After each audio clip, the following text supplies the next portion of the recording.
I love printing. I love printing. I love it. I love printing.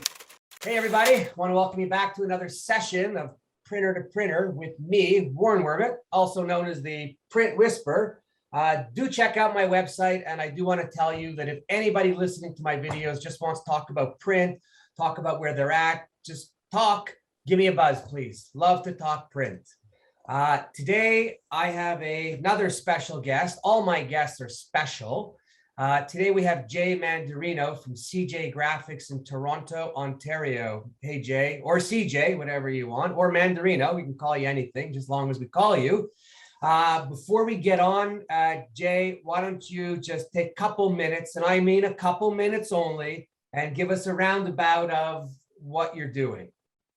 So I started a flower store. No, just kidding. What am I doing right now? I'm talking to the Print Whisperer. That's what I'm doing right now. Excellent. So for those who don't know me, just real story, started with a small company, basement of a parent's house.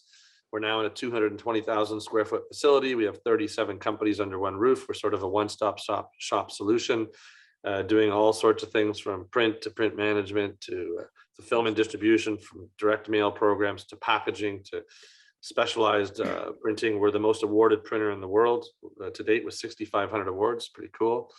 And yeah, we love print. Wow. With all that, well, I love print, but everyone should love print, right? Gotta say that. Wow. Okay. So first I want to ask you, I am fully aware of the most awarded printer around. I remember, I think we started probably around the same time, maybe you a little before. And when you had your first shop, the letter shop and all the detail, you were doing the most unbelievable printing invitations. Back then, it was really a craft. Are you still doing some of that? That's an excellent question. No one's asked me that before. That's because you're a printer. Yeah, so we have the new technology and the old technology. We still have 8 platen foil stamp embossing letterpress machines that run daily in our shop, as well as our digital Scodex and Hicon and all the newer digital stuff. But we still use. There are some jobs you just can't do both ways, currently anyway. So yeah, we still do a lot of that, and it's funny. I just laugh because, not because you're funny, you are funny, but Thank you. I laugh because we still get people to this day, and you'll know this more than anybody because you're a great marketer. I've been doing this for 41 years, a little longer than you, but people still come in and say, I need some invitations done, or I need a business card done, or a relatively small order. And then when they come in here, they go, wow, we just sent this big catalog out. You guys get that. People still think of us as a small little boutique place. So we did a great job marketing ourselves there. Maybe too good. Well, I was going to say then not you, but then your sales reps are not doing a very good job if everyone doesn't know everything that you do. Well, no, because, so you might think that, but the thing is, we do work for other countries all over the world. Just by being in some of these international competitions, it's just got our name in different places. Like we've done work for the Vatican, we've done stuff for the royal family, we've done pretty well every publisher around, in Australia. So we don't have a sales rep there, right? It's always amazed me how many awards you've won. And then I sat down and I did the math, and I went 6,500 awards times an average award price of $125. Wait, I'm talking in today's dollars, comes out to about $812,000 of entries. So my question to you is, really, have you seen a return from these awards? Because my experience, for the most part, and maybe we didn't do it right, awards were a little bit more just self-gloating, right? So absolutely wrong, but that's okay. No, good. That's why I'm asking you. Yeah, no, if you look at a lot of those awards, there is no entry fee. Okay. There are so many awards out there. Everybody just thinks there's an entry fee, and there are. We probably for several years spent $12,000 a year. I think that was the most we ever spent in one year. Right. But yeah, they pay for the handful. Remember, we have a lot of clients that have egos. Everyone has an ego, and and especially when you're dealing with agency designers, if you can go, and to me, I always say it's like the icing on the cake. If you can produce a great job, and then not only go back to your client and bring an award with their name on it, it really doesn't get any better. And they put, I mean, these are in lobbies of all over the place, right? And we don't even know some of the end clients, because for the most of our career, we were going, the designer and the agency was our client. Now it's the exact opposite. We're dealing with the end clients, right? So, I mean, yeah, I mean, we would get calls from people, even when the bennies went out there. I mean, it's incredible the calls you get. And there's still, there's not a million jobs out there, but there's a lot of jobs that have to be high-end jobs, and a lot of people aren't set up to do with them. And look, some of them are a pain in the butt. There's no question, right? There's a lot of R&D. There's a lot of, my experience was every award that we ever won, we lost money on that job because we tried so hard to make it right. And I think there's a lot to what you just said. And I think what I always say is I surround myself with excellence. I have some amazing, and you said earlier, craftspeople here. And yeah, I'm pretty clever, but these guys are amazing, and I couldn't do it without them, and women. And they come up with some great solutions, and the clients just love it. And we don't really ever say no. I mean, we work with bamboo. We're doing a thing with the CNIB right now where we're doing Braille. Like, it's some incredible things.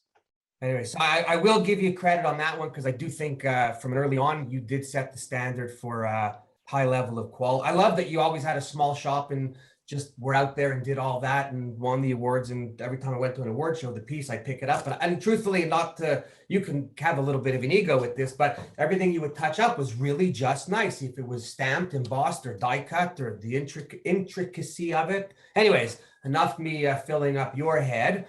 Not long ago, I think it was a year or two right before the pandemic, you basically brought all your companies under one roof. You have 250,000 square feet, which is pretty cool. If you go to your website, there's a picture which gives you, or a few pictures give you a little bit. Clean shop, by the way, so kudos.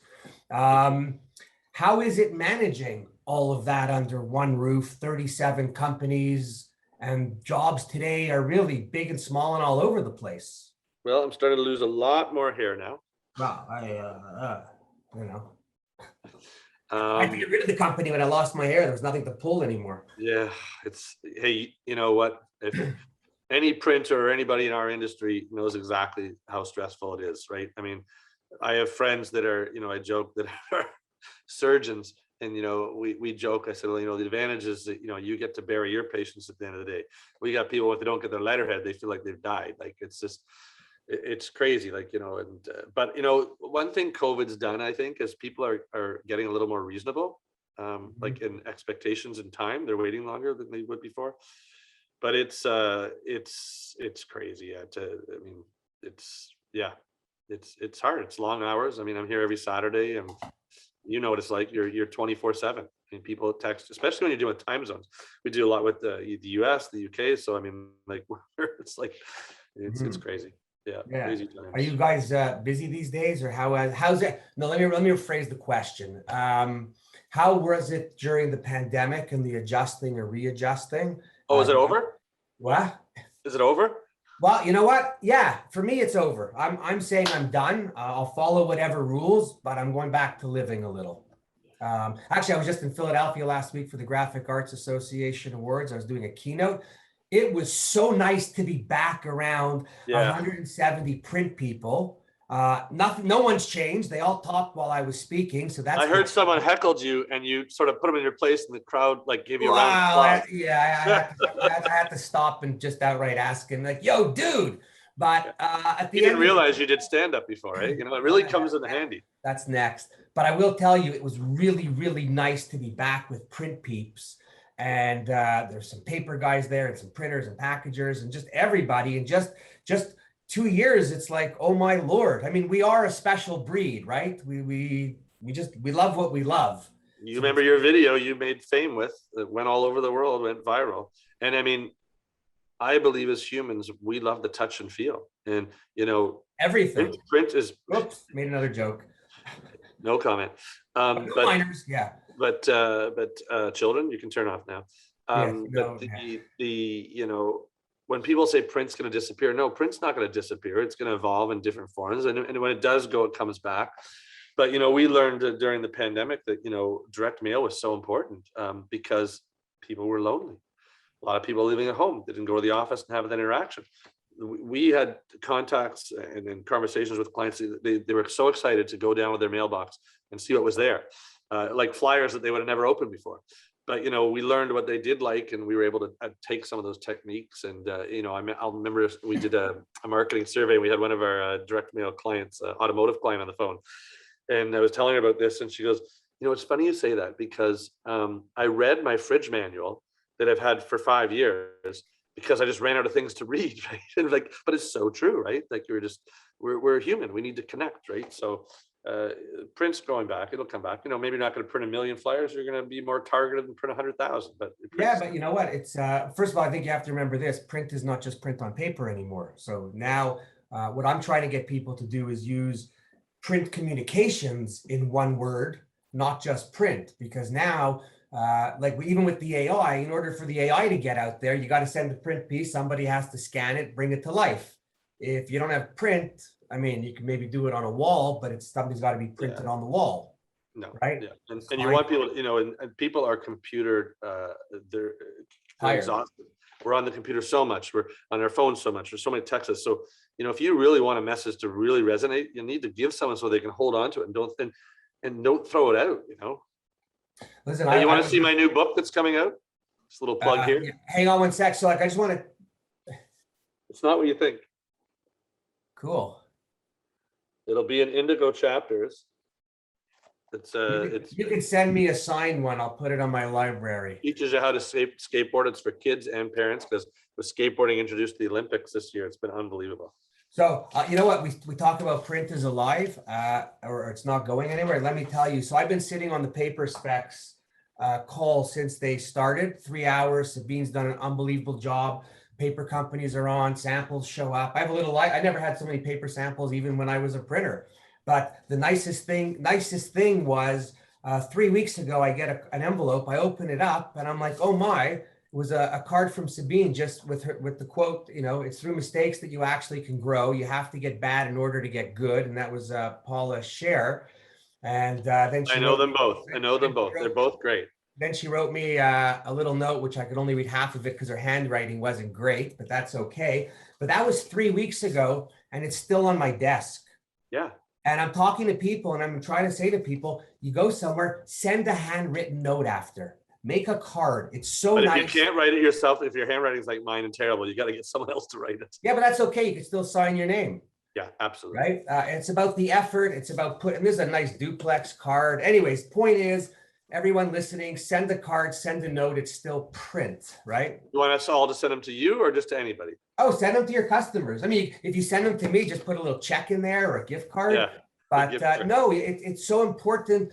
Listen, I'm the guy who goes to the bank machine when envelopes were there, and I stole the envelopes so the envelope company would get a reorder. I used to go onto CDOR and order every annual report, never read them because I don't know how to read.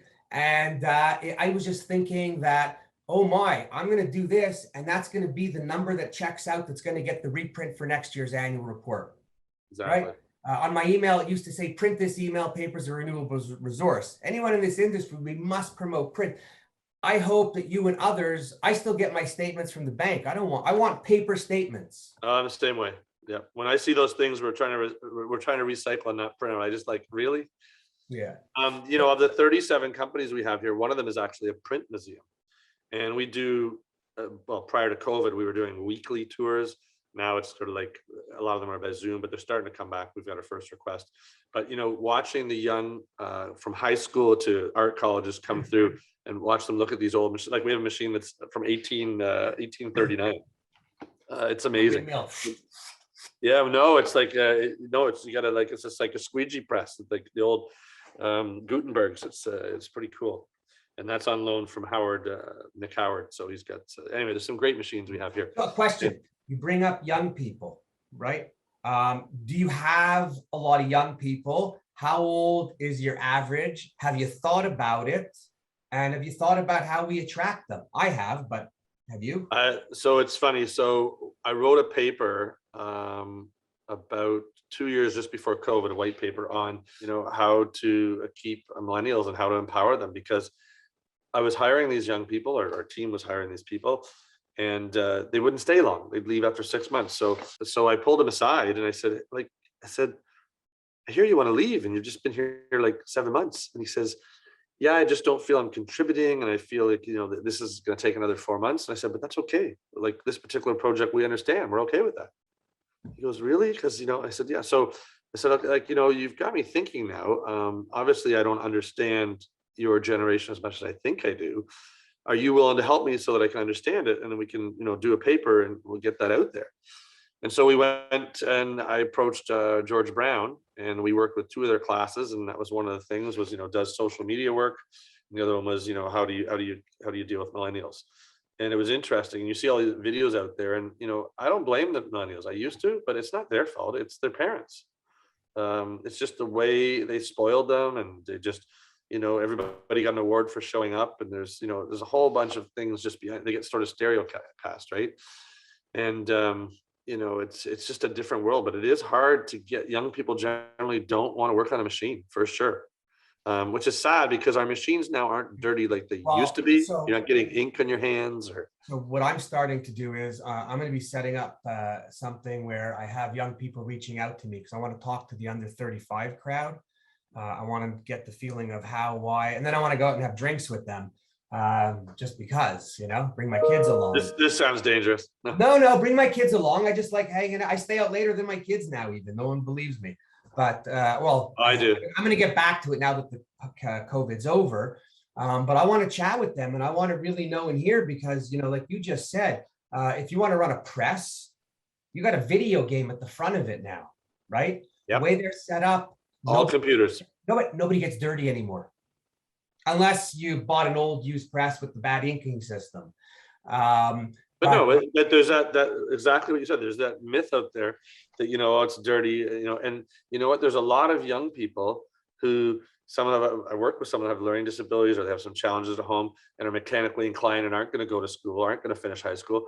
And it's a perfect opportunity and it pays really well. It's not like it's a bad living anymore. Oh my God. I wish I was a pressman earning 35, 40 bucks an hour these days, right? And the average pressmen are in their mid 50s. So that's a bit of an issue. Do you guys have are you doing anything special, different, or just kind of moving the way you were till things get back? I think we're always looking at the next big thing. We were one of the first ones into augmented reality and it didn't really take off. We were actually shocked. So now what we've done, so two things have changed now. Now the apps are easy to load on your phone. They don't take as long. So now we're doing a couple magazines and we're using a QR code. And the QR code, when you go to it, will have a directory and you just push which one. So you don't have to pay those big fees that you have to pay before. How many employees do you have today? Well, before COVID, actually, I didn't answer your original question, which I will answer. So before COVID, we were 250 people and we were 36 million in sales. And within a month or two from when COVID started, sales went down to 50%. And several people were laid off, significant numbers. And, pretty well from everyone I talked to, if people are going to be honest, it's pretty well the same everywhere. I find that number is sort of interesting. And there's no shame to it. I mean, all the stores got closed up, all the retail, like people weren't printing, right?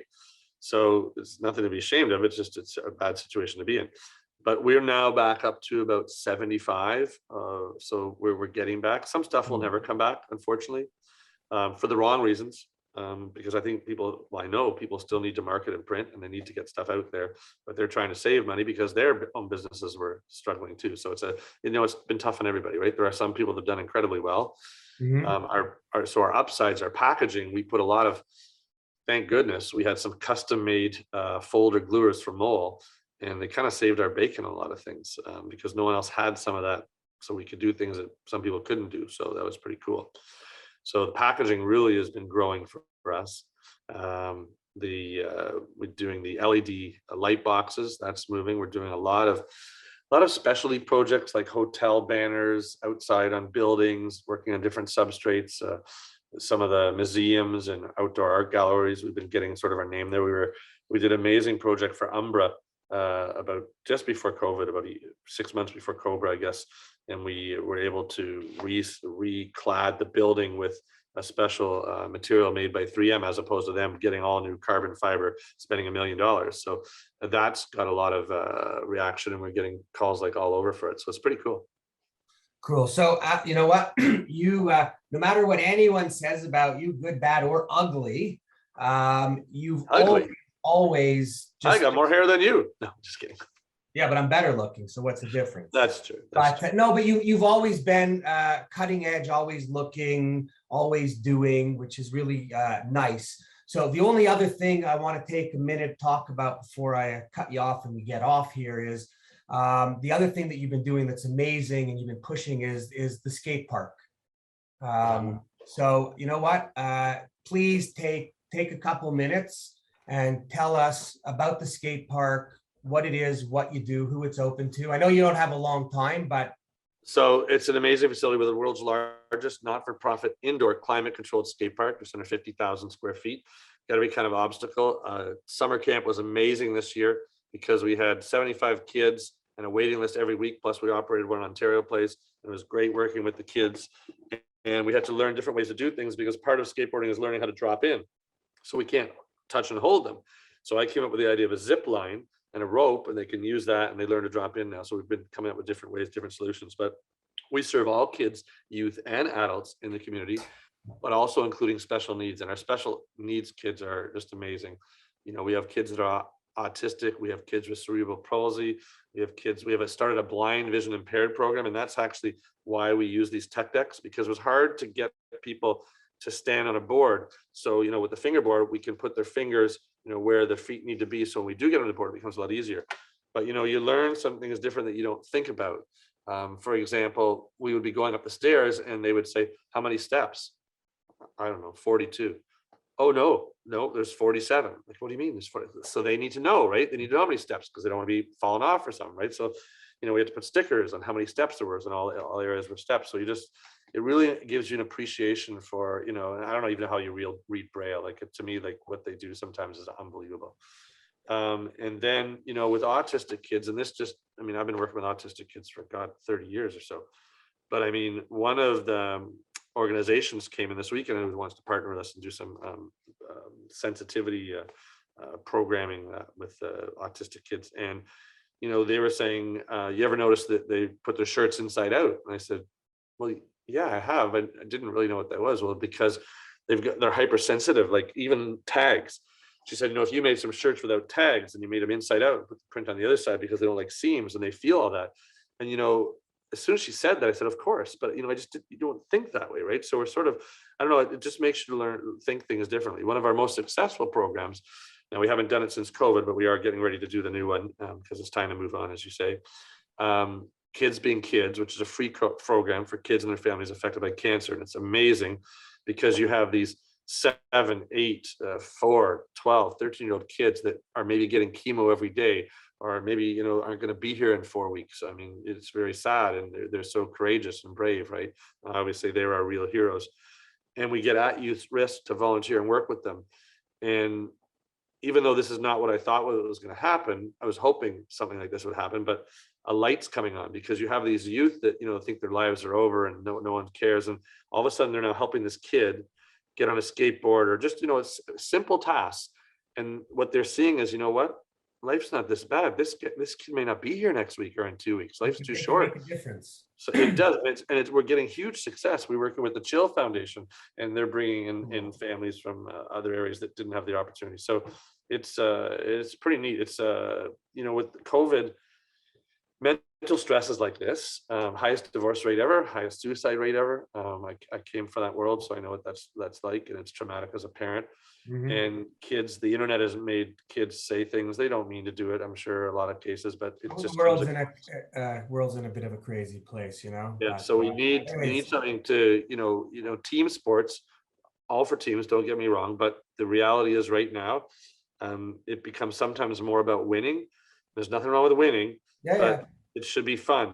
And kids are now leaving some of those mainstream sports, and because they've seen skateboarding on Olympics and they see this 13-year-old and 14-year-old kids doing it, and I want to do it. So it's and it's an individual sport, and the sense of community in skateboarding is very different from any other sport I've been involved in. It's incredible. I think it's amazing that your doors are open for everybody, that it's not a charge, that the different associations. And I think I think really we need to always remember the kids, especially the ones that have some requirements, because even as we were kids and as normal was, not that we're normal, we had our own challenges and difficulties.